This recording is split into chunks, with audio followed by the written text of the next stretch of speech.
You would want to add your site to Google Webmaster Tools. You can get a lot of very valuable information about the health of your site from Google Webmaster Tools.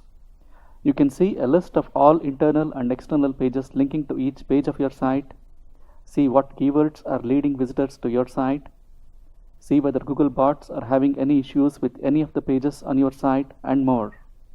If there's any problem with your site, like if spiders are not able to read some pages, then Webmaster Tools will notify you and you will be able to fix the issues. Google Webmaster Tools gives you information no other tool can give you. Some of the information you get from Webmaster Tools cannot be obtained from any other tool, which is why you will want to add your site to Webmaster Tools. Just like we did with Google Analytics, to add your site to Webmaster Tools, you will need to confirm you are the site owner.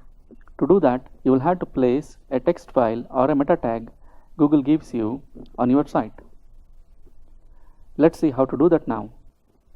Let's log into Google Webmaster Tools using the Google account we created for this site.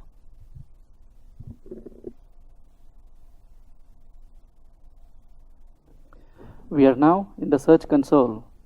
We need to enter the URL of our site here.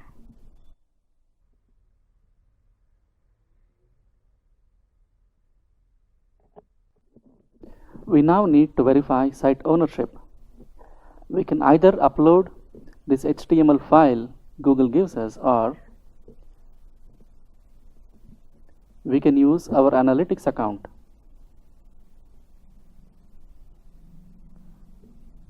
Let's click verify.